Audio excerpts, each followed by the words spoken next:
Hello and welcome to the West Yorkshire Football Show for another episode of Leeds United Live with myself, Stephen Brown. Slightly narrow today, but alongside me, Jason Booker, who's battled the elements to be here for our show this morning. What is going over there in good old Bradford, mate?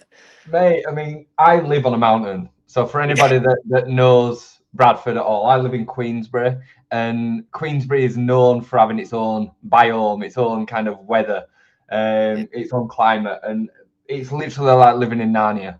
I walked to the gym early this morning, it was pretty bad. By the time I then got out of the gym a couple of hours later, it were tipping it down with snow. And the roads are all chaos, and everybody starts driving like morons, and so it's Fun and games. Yeah, Fun and games. Well, we've got a lot to get to.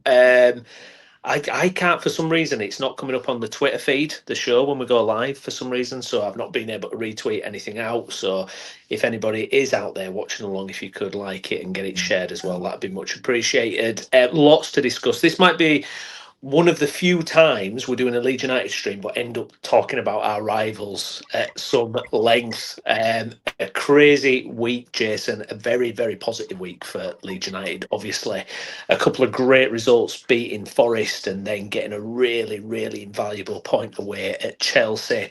And then the other results coming through Tuesday, Wednesday night, everything seemed to kind of nicely fall into place with us. We've still got the 6-point gap to the bottom.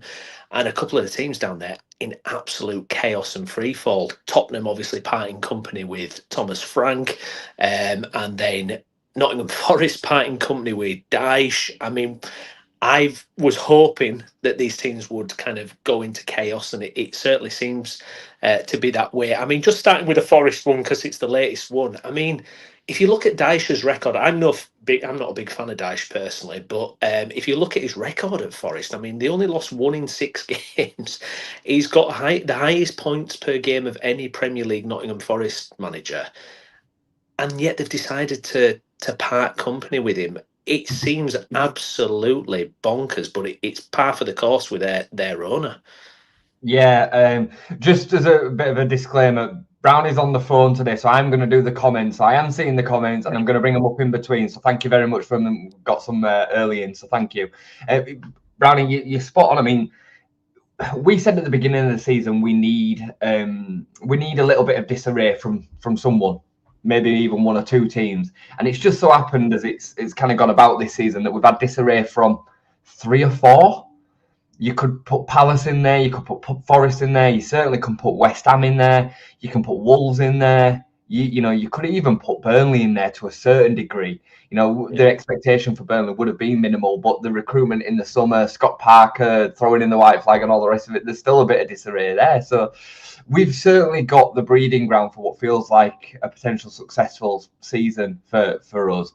And as the pressures really hit, these clubs have, as you put in the title, a bit imploded. That they are starting to implode.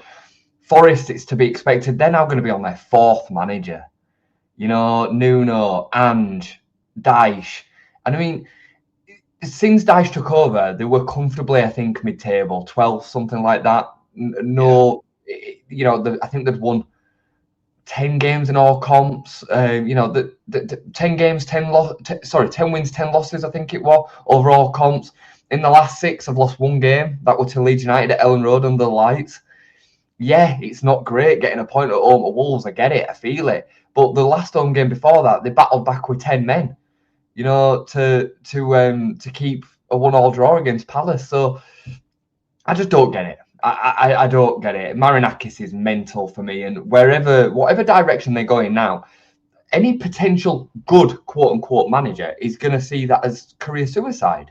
So why would they touch it? Especially with 12 games to go, especially with him in charge.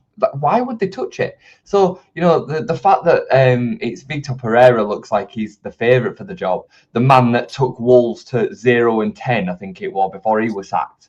Yeah, he kept them up last season, but he's not really coming with the best reputation, is he? He's certainly not coming with the reputation that Nuno or Dyche have of being able to keep teams in the Premier League. No. It blows my mind that there's nobody around this guy that's saying, look, you are making some serious, dangerous decisions here. And look, it might prove to be right, but I don't know. They make it easier for the other teams around them for me. Yeah, I mean, and it's flashbacks for us, isn't it? In the Javi Gracia time where we were just 100%. kind of going round. We ended up paying Sam Allardyce a couple $100,000 for a few games in charge. He'd have got £1 million if we'd have kept us up managing 4 games. I mean, it's pure chaos. But Marinakis does kind of. That's the world he lives in, isn't it? I mean, just the way Forest have attacked the Premier League. And on one hand, you go, it's kind of worked. But now we seem to be seeing the result of too much chaos. I mean, he brought Edu in from Arsenal as a sporting director who immediately fell out with Nuno. So Yeah. you've soured what was a really good kind of season last year where you get into Europe, something to build on. He brings this Edu guy in, looking to, maybe elevate the club, take them to the next level, but it immediately pisses Nuno off. Nuno ends up getting sacked after speaking out against the club. And all of a sudden you're on the merry-go-round. It's madness. I mean, Dyche is meant to be your one who bails you out. He is meant to be the guy who gets you out of these situations. Yet what you've done is you've got rid of him. And like you say, you're going for a guy who, yes, he came into Wolves the previous season in December and saved Wolves. But this situation now, he's damaged goods as well. He seems like a combustible character as well. I know he's had success with Marinakis for Olympiacos before, and that's where the relationship is. But it feels so high voltage. And, if they don't get off to a good start under him, I mean, who's to say won't pull the trigger again before the end of the season? Because the situation they're in dire. If Forest get relegated, they're in dire straits financially. I mean, there is a case to say that they might have relegation release clauses, relegation wage drops on there and whatnot. Maybe they do, maybe they don't. But I can imagine that Marinakis wouldn't have thought that this had ever potentially been a situation that he'd found himself in, especially after last season. His perception of where this team should be is wildly out of skew. I'm just going to bring a couple of these comments up because I think that they're really interesting. It just shows the desperation and panic other clubs' owners are feeling. It feels good and makes a change for us not to be in that situation. And this is exactly why me and you were so desperate to not go down this route of sacking Daniel Farke and panic and stress, because this is what it does create. And we find ourselves, out of the whole of the bottom 7, I would say that we're the best placed side right now. We've got good form. We're looking good on the pitch most weeks. We've got an established manager, settled team. There's a lot to like about where we are. And I say that from a position of saying that this team is still weaker than a lot of the squads. I'd change our team like this for Brighton's and Palace's in a click of a heartbeat. But because we are where we are as a collective, the sum of its parts means more than the individuals. So I think this is a great comment. And I think this one as well from Michael's interesting. With Forest and Tottenham sacking their managers, it might work in their favour with a potential new manager bounce, which could work against Leeds United. I actually can't believe how much of a myth this is, Brownie. There is a new manager bounce, right? But it usually lasts 1 or 2 games. But in terms of if you go and look at the evidence of sackings late into a season, certainly post-January, the reality of the return of points is nearly always negative. It's nearly always they do worse after sacking the manager than they do better after.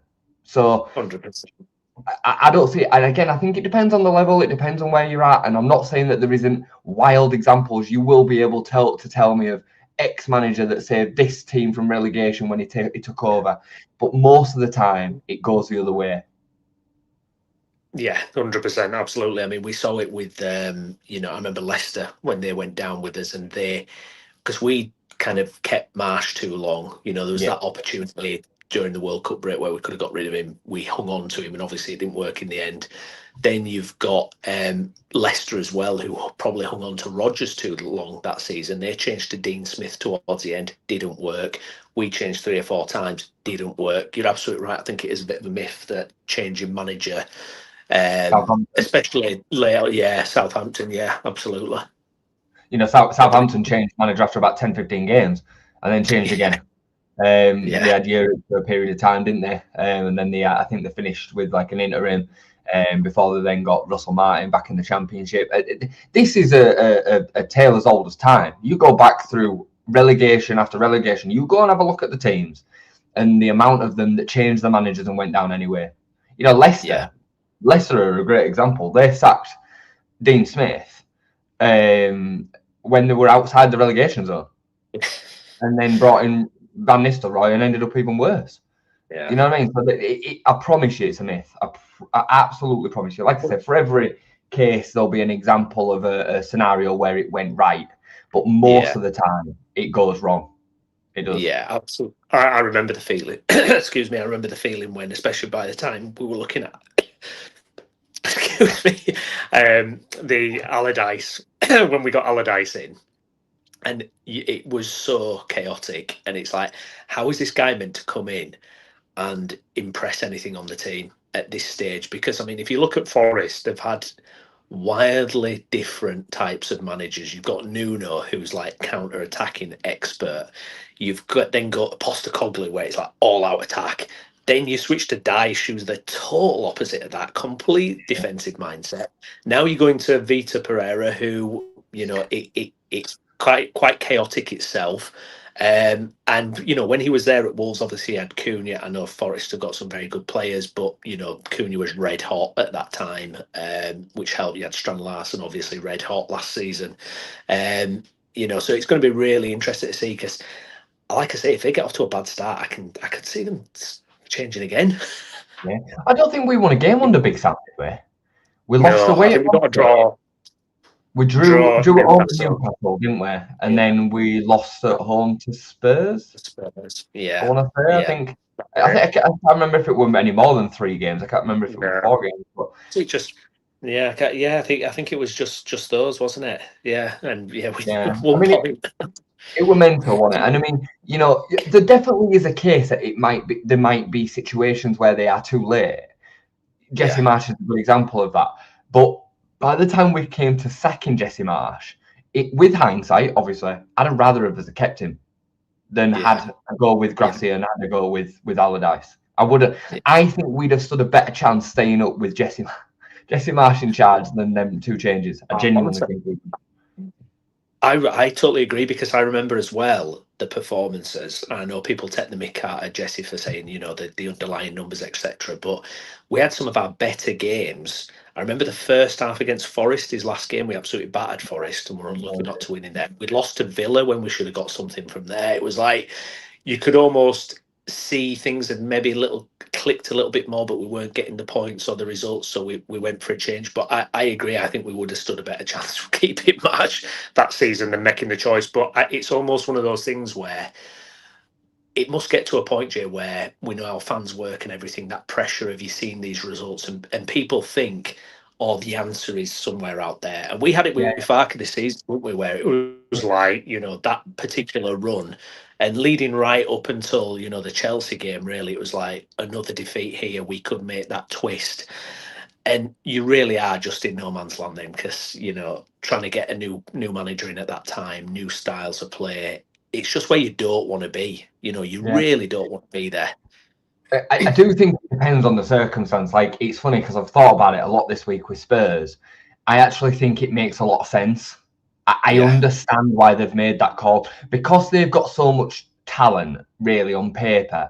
A new set of eyes and a manager that the fans can get behind for the last 12 games will probably see them get enough points on the board. Whether that new manager is the right manager long term or not is irrelevant for Spurs right now. All they care about is staying up this season, rightly so. So I understand, even though I'm kind of going against the idea of changing managers late into the season is a good idea, and it barely ever works.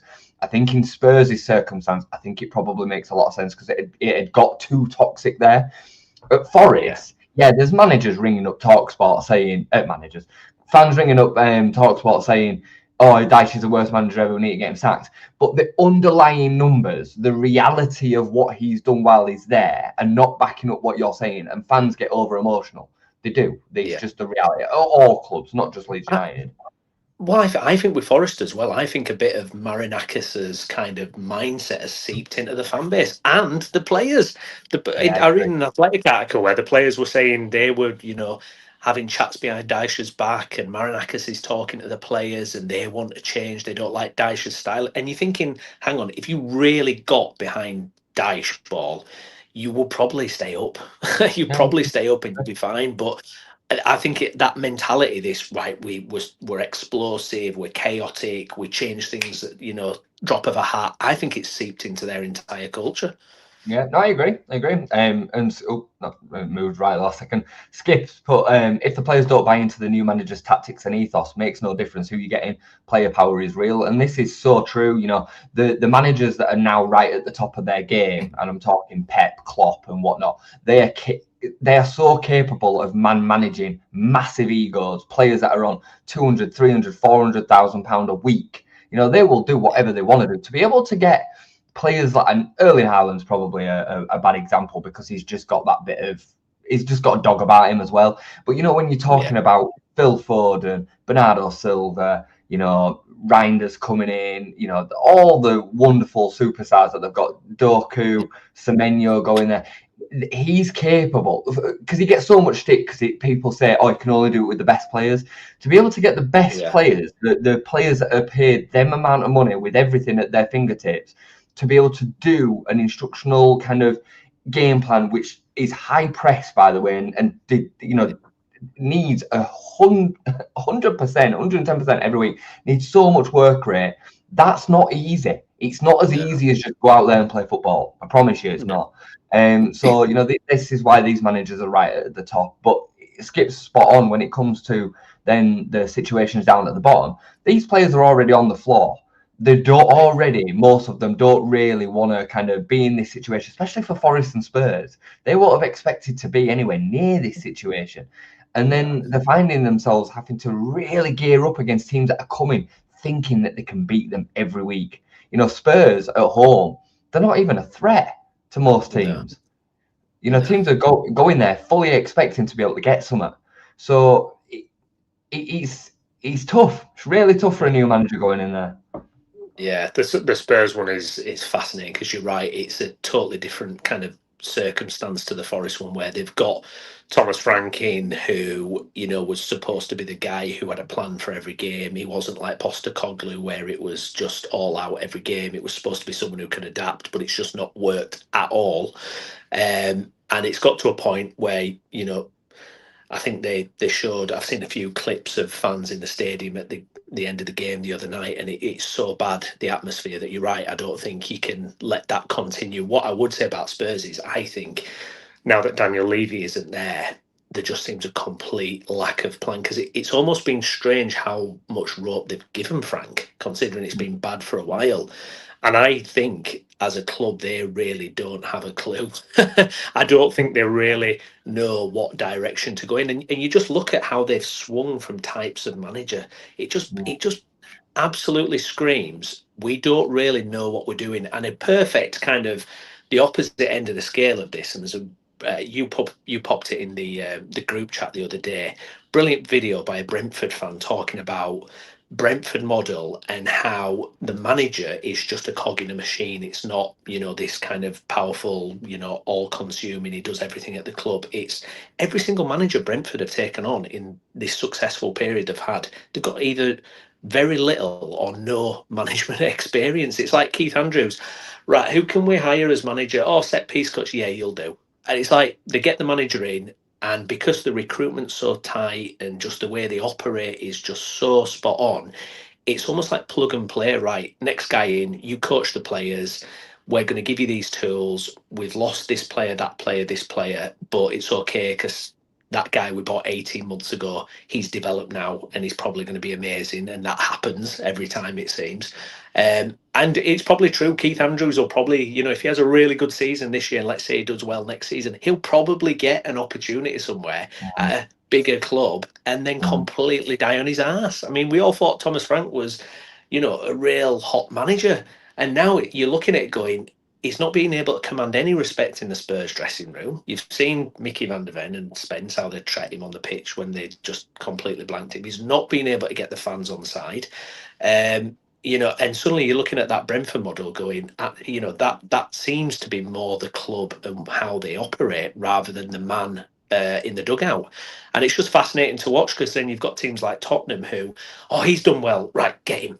Oh, he's done well, get him. And it's just, it screams lack of plan. And kind of tying it back round to Leeds, look, if we're going to be data driven and if we're going to operate in that way, I'm all for it. I'm all for it. If we can go down that line where, it's not the end of the world if the manager goes, great. But I do think at the same time, I think Farker is definitely a manager at Leeds United. I think you can see how much he's had to do at this football club, and like Bielsa ran it, didn't they, as well? Do you know what I mean? So You don't get it's different. No, go on. Yeah, sorry, I've finished. You're absolutely spot on. I mean, I don't think Daniel Farker gets the credit for that, for the management of the club. But you are spot on with Brentford. You actually called this before that video came out. You actually said a couple of weeks ago, what does this say about Thomas Frank, how well Brentford have done this season? Does it kind of paper over the fact that actually he struggled a couple of the seasons as well? You know what I mean? Yeah. Keith Andrews, who we all mugged off. We all said Brentford would be in the bottom three this season on the show. A lot of fans called it that they would really struggle with him in charge.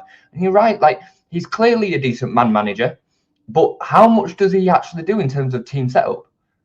I'm not even sure that the manager at Brentford does that much. I think the club has an ethos as the way that they play, the type of players that they then sign, and the coaching structure behind the scenes is built in such a way that what we see on game day doesn't matter that much around the manager. Whereas in a lot of circumstances, the manager is a huge cog to that. At Brentford, it's not, and it's an unbelievable way to kind of run a club. Gav's put this, Brentford was superb last night. Andrews was surprised as well. I think what's actually surprised me more is Brentford, rather than Andrews itself. I think Andrews but I'm looking at it differently than I maybe did in the summer. Yeah. Brentford have done this time and time again in terms of stepping up somebody from behind the scenes.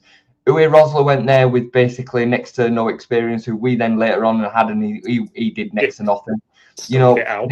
Yeah, they had Dean Smith, who'd done well in League Two, but not really done anything, and then stepped up and did what he did. He then passed that on to Thomas Frank. That were after Mark Warburton, by the way, who then went on and did nothing at Rangers, really struggled. He'd come from within the coaching setup as well. And then Thomas Frank was Dean Smith's assistant, and he stepped up after, and now Keith Andrews has stepped up again. It's unbelievable. It's literally unbelievable how a club has been able to do that. And this is coinciding with their recruitment, which is excellent. The recruitment structure is, me and you spoke about it a couple of weeks ago, and with regards to their striker replacement. They had Neil Maupay, they upgraded to Ollie Watkins, they upgraded to Ivan Toney, they then upgraded to Mbuemo and Visser. Then them two went, and Igor had already come in through the door last season, didn't play because of an injury, and he's just stepped up and looked like a world beater this season. It's unbelievable how well they've done and how good they get it. Oh, I can't give that football club enough credit because they're tiny. They are tiny. They're a tiny club. And I don't mean that in a disparaging way. I'm saying if you look at their historical context, that Brentford are a tiny club. And they're, 7th now or something in the league? And they lost their captain, their manager, their best player. And they just, like you say, just recover. This guy's going to step in now. And this is going to, they're just an absolute model of how to do it. And it's the only way a club like them can do it. You have to be absolutely superb in that direction. They're even doing better than Brighton, you would argue, in a lot of fronts. Yeah. Brighton now seems to, and funnily enough, Hurtsler's under a lot of pressure now. They've won in 11 or 12 games, and I feel like Brighton and Brentford have always been compared. Obviously, their owners had a relationship, they fell out, and now it's like, Brighton always seemed a bit flashier. They got the more exciting. They seemed a bit kind of sexier than Brentford somewhat, but they're kind of struggling now. Whereas Brentford, despite all these losses, are up there and challenging for Europe. It's mind-boggling. It's crazy, isn't it? I'll just flash this one up as well. Guys, would you consider Thomas Frank should Daniel Farker no longer be the manager at Leeds United? Not for me. Do you know what? Absolutely not for me.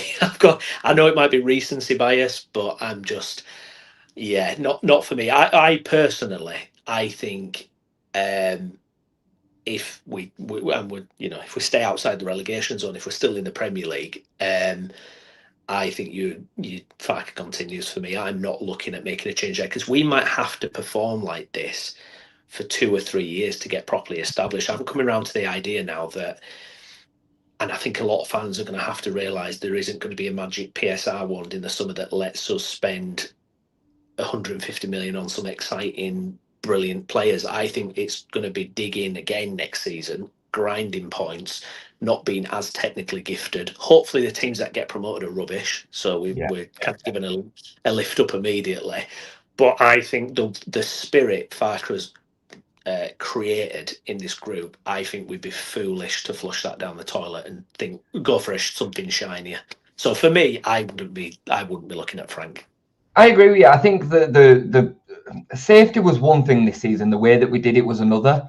And I think we've been good. I think considering what we've got at our disposal, I think Daniel Farke's had us playing some pretty nice football. I think we've dominated a lot of parts of games. I think we've dominated enough games to have got more points than we've got. I actually think we should be sat here pretty safe right now. I do. We find ourselves where we are. That's the unfortunate situation you find yourself in when you've got lower quality players, because they miss more chances, they make odd mistakes. We spoke about Autanaka the other day. Autanaka alone has cost us 4 points that I can think of off the top of my head. So, and that just comes with having lower mentally prepared players when you come up from the Championship. It makes sense. But one thing that cannot be disputed with Daniel Farke is he has progressed and evolved year on year. We have got better every single year under him. That is a fact. Up until this point, we've progressed, we've developed, we've evolved, and the team will evolve in the summer as well. I'm sure we will make 2 or 3 statement signings that will improve the side enough to then see us at this stage of the season when we're on 30 points, maybe on 36, 37, 38. And that all then develop us on. There will come a time, I believe, where Daniel Farke's ceiling will be met, and we need to look to try and move on to a manager that's capable of taking us into the top half, top 8. But I hope I'm wrong. I hope Daniel Farke keeps on evolving and can be that manager. Why not? It doesn't need to be super sexy for me. I'd rather have a manager for 10 years because it's been so successful and we're building him a statue, personally. 100%. Klopp style, Pep style. Why not? So Thomas Frank, if we can start building a system in behind the scenes that then means that when Daniel Farke does move on, we bring in another manager, it doesn't matter who it is. That does sound like the perfect remedy to me. I'm not all for this shiny kind of change. So I agree with you. I don't think Thomas Frank should be flushed just now because he's had a bad spell. He still clearly is capable. But I think there will be question marks over him now in terms of, well, hold on a minute. He actually did worse than Keith Andrews at Brentford. There were a couple of seasons where he flirted with relegation as well at Brentford. He's taken the Spurs job and really bombed. There's no way that Spurs side should be 1 point behind us. There's just not. So, no, to answer that question personally. No, I mean that football has just been absolutely dead at Spurs, and I think that raises a good point actually about it. It's interesting because I definitely feel like Farke is manager, not just coach, and almost you've probably seen with the Perry situation, recruitment guys, data guys versus the manager in terms of, right, we've got our guy, you've got yours, this is the compromise. So there's all these little things that have to be kind of worked out in the background. As we mentioned earlier with Edu and Nuno falling out, it's such a delicate kind of relationship that gets built, and Brentford probably on that front done the right thing in terms of getting someone in who's not going to challenge that structure, because they've got no reputation in the game. Keith Andrews is not going to come in and go, oh no, I'm not having that player and I want to do this and I want to do that. They're just going to fit into that system and that's it. But if you get a big personality, a big manager who wants to come in with a wrecking ball, and you've got a 5-year structure behind it, it can get really tricky. It's a great point. I mean, I think Brentford are almost geniuses. Whoever people should study the way that they run their football club. They are an unbelievable example, as you said earlier, and it is no disrespect. They are tiny. They are really, really small. Even the upgrade of stadium, it's still a box. It won't look out of place in League One. It won't. I'd say Huddersfield are as big of a club as Brentford, and they are tiny. So, you know what I mean? It's unbelievable what they've been able to do. It's not just get into the Premier League either. It's the way that they've built and established themselves. Like I said, the recruitment model is, I don't know how they do it. I genuinely can't even fathom how they're capable of getting to these players before the bigger fish. But they do, and fair play to them. They, you know, I hope they go on and win a cup of some sort. Yeah. Like let them be successful. It goes to show what can be achieved if you get your ducks in a row behind the season. And Brighton are still a good example of that as well, because Brighton have come a long, long way. I remember going to the Withdean in League One, and that, you know, they had the running track and they were in financial rack and ruin. Bournemouth have done it in a slightly different way. They're another good example of being able to build, you know, and it goes to show, like, you don't just need to be a Burnley that just go up and down, up and down, up and down. Like, there is a way of doing this, and they're capable of not even just competing with the likes of Leeds United. They're capable of competing with teams that are far more established than us in the Premier League now. So yeah, it's impressive, mate, impressive. But let's talk about Spurs for a minute, because Spurs are the complete other opposite angle of this, aren't they? The Spursy kind of thing has been something that I've heard fans banded about for as long as I can remember watching football.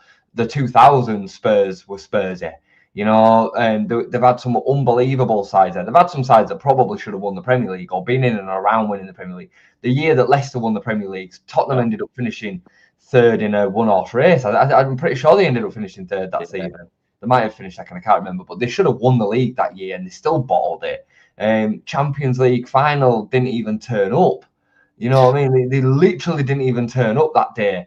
And they did win the European final last season against another horrendous team last season in Manchester United. So in the worst European Cup final you've probably ever seen. But they have had, as you put it earlier, no plan whatsoever for so long. And Ange has been on the overlap. Really good watch. I've only seen clips, and I am going to watch it all. But I thought his comments were unbelievable. You know, he really did sell Tottenham out a little bit in that he said that they're just not a big club in the way that they operate, which is fair.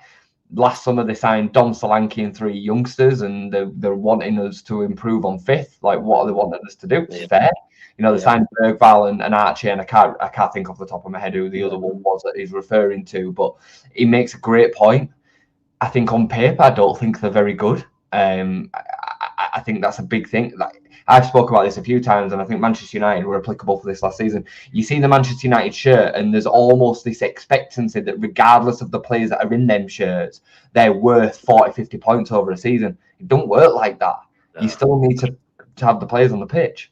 Well, it was fascinating because I have watched the full thing, and he said in the summer that the recruitment he wanted to do was Mark Gay, Mbuemo, you know, he wanted them top players that, you know, you've seen where clubs that they've ended up for, tells you everything. And instead, like you say, spot on, ended up with 3 youngsters and lack of experience. And it was fascinating. And that Tottenham mentality you're talking about, because there's a story he says where Daniel Levy comes to see him before the European Cup final and says, it's something along the lines of like, I can't believe how many times we've been here and lost.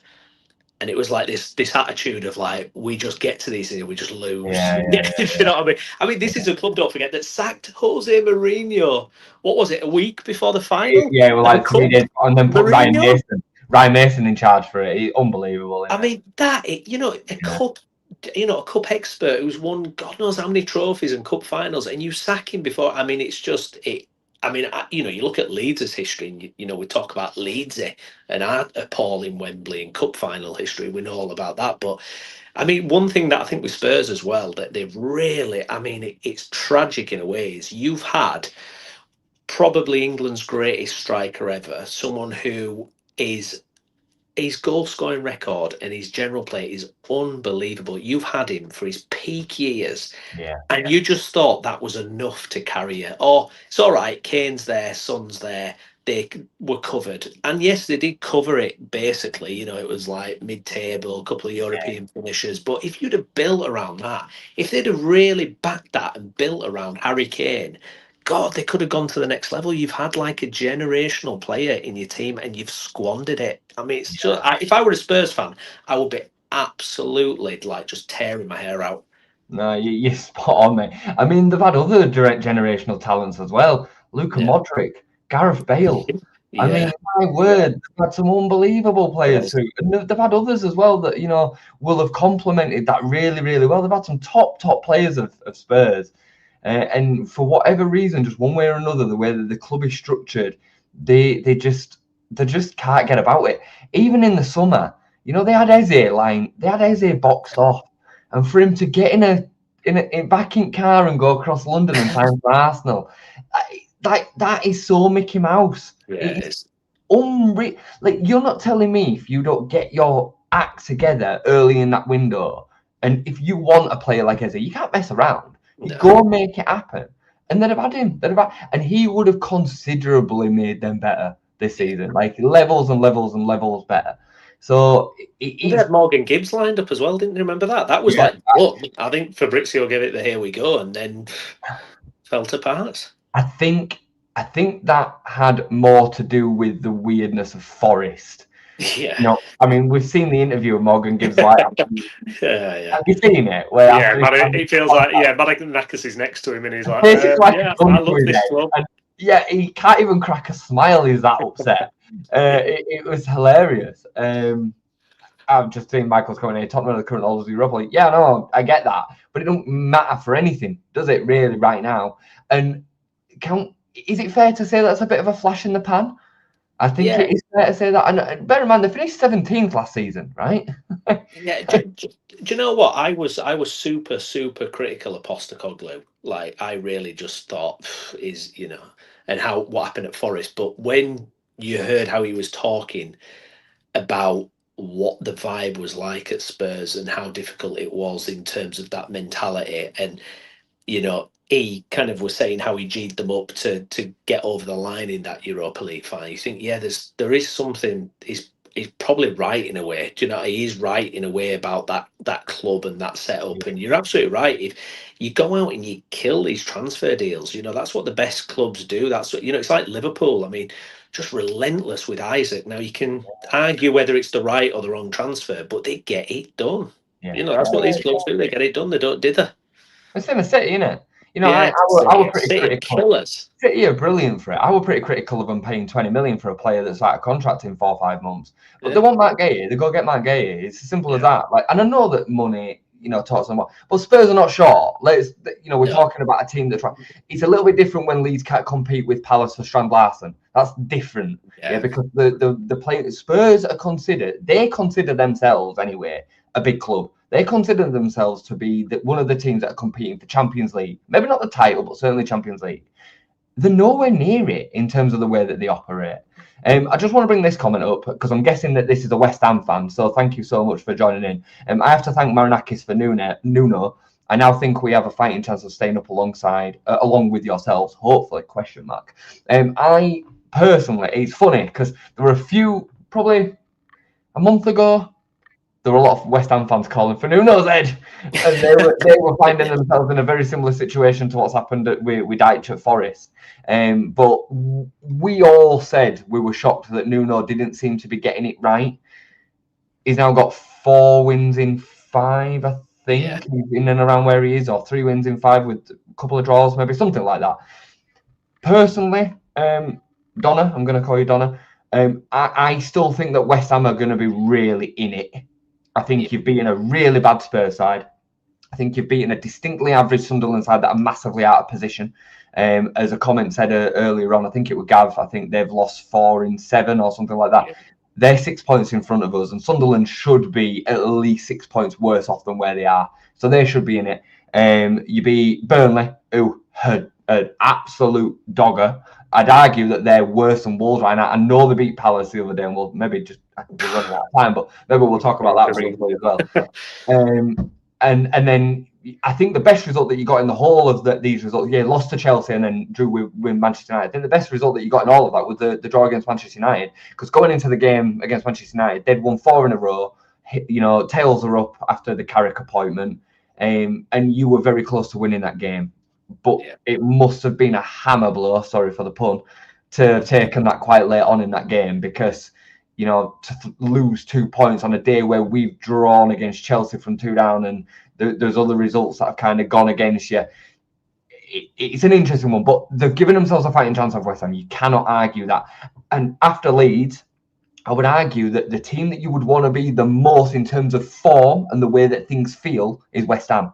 Because you look at the mess that we spoke about at Forest, you look at the mess that we spoke about at Spurs, I'd still say that Crystal Palace are right in it. They've beaten Brighton, who were equally awful, one winning 14.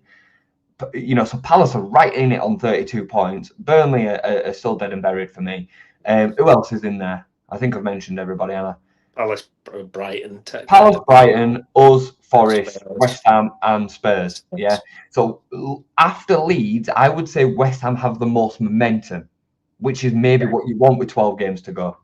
Well, absolutely. I think because what I would, if I was a West Ham fan, be concerned about is like if they get an injury to Somerville, if Somerville drops out of this team, I think it changes. Or Bowen, I think that would absolutely kill their momentum. Somerville is been unreal these last unbelievable.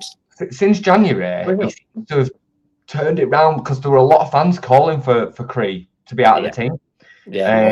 And he really has turned around. I mean, we know the player that he is. We know what he's capable of. I think he is limited in the ways that he can be effective, but the things that he's effective with are so effective. Like he does the same. It's a bit like Iron Robin. Like everybody knew Iron Robin were going to cut in on his left foot and whip it in far corner, but even though you knew he were going to do it, he still did it anyway. I'm not saying as good as Iron Robin, but I'm just making the point. Like he's one of them players that has got a limited set of skill sets, but he's really, really good at them skill sets. So I've just got to disappear for two more. And I'll be back. No worries, go for it. I'll bring a few comments up while you're gone. So, Gav's put, if we beat Mackems, we really drag them into it. Also, I agree completely. I mean, so I've said for as long as I can remember that I thought we'd finish in front of Sunderland, and then they just kept on nicking wins. They beat Burnley at home the other week, but their home record has now gone. They lost to Liverpool, and which is no disgrace, obviously. But I think that they are wildly out of position. I don't think they're very good. I've watched them a lot this season, and they've got results over the line in games where they've not played very well, and we've played well and not got results over the line. That's been the difference. And I get that you'd rather be on their side of the coin. You need points on the board, right? But I think that if they continue their trend, they'll be in and around it come the end of the season. And I think if they carry it on into next season and carry on playing this way, they won't carry on getting as lucky. Go and have a look at the trends. Go and have a look at chances conceded, so the XG against, and go have a look at the XG for, and they are wildly out of position. They're in the bottom 3 for chances created, and they're in the bottom 3 for chances created against. But the keeper has played extremely well, and their opposition have missed a lot of chances, and they've been very clinical without creating very much. So don't get me wrong, that you can't knock them, but I still think they're wildly out of position. Yeah, that is going to be fascinating. When we moved to within 6 points of Sunderland, it felt like a little bit of a moment, like, oh, we could catch them and overtake them here. It would be amazing, wouldn't it? After all the narrative of Sunderland, the recruitment, everything, if we did manage to pick them, it wouldn't shock me at all. No, it really wouldn't. No, you've called it very early, haven't you? But in terms of, Sunderland's kind of overperformance, and like you say, the underlying figures absolutely back that. But look, if you're a Sunderland fan, you don't care, do you really? If they survive, and it'll be what they do next year. I do feel like because of what we experienced going down last time after 2-3 seasons in the Premier League, I'm hoping we can just slowly build and build nice, because the worst position for me would be Burnley, where you're up and down. Like I can't tell you how much I would hate that. Even though I suppose it's better going to the Championship and getting straight back up rather than just kind of dying a death in the Championship. We've seen so many teams do that, but still, no, not for me. You loosely mentioned it earlier, but the teams that are coming up or potentially coming up are going to be so much weaker than what we used to. So much weaker. And it really should be, let's just say, for example, Coventry, Middlesbrough and Preston come up, right? That's 3 of the top 6 at the minute. If they should go straight back down. They should. It should look very similar to what it looked like last season with Ipswich, Leicester and Southampton. and you are almost guaranteeing yourself a seat at the top step again. You know, Spurs, if this season that we're in, find ourselves in now, was last season, Spurs would have gone down. I am convinced they would have done. I think Manchester United had been close as well, but Spurs would have been really close to going down. And we find ourselves in that situation again, and we might see Spurs fall through the trap door. You know what I mean? But if we keep ourselves up this season, next season is the perfect footing to be able to establish ourselves with. Yeah, 100%. Just before we finish up, then we should talk. We have actually got a football game this weekend, Sunday, the FA Cup. I guess, Jay, a chance to give the fringe players a bit of game time. I wouldn't be against a completely different 11, if I'm being honest, because I still think there's enough there to win the game. Buonanotte is not cup tied. He can play in this game, which is good. Get him some sharpness. But what are you hoping to see from this? You know, other than obviously progressing in the cup, be nice to see some of those fringe players, Nonto, Tanaka, having an impact. And boy, they need to take advantage of limited game minutes, don't they? Absolutely, yeah. I mean, this is a massive opportunity for some of them, maybe that you would consider for first team minutes, but are not quite getting them at the minute. I'm talking how Tanaka, Willing on, or players like that. I definitely don't want to say. I said to you with Calvert-Lewin being out against Chelsea, I'd like to see him not even in the squad. If I'm honest, don't even take him. Like, let people think that it's a bigger injury. Like, I don't care. Like, it's not even an injury. He's had illness, but let's allow him to fully recoup. He's had a lot of games. And he's playing extremely well. So, yeah, get him out.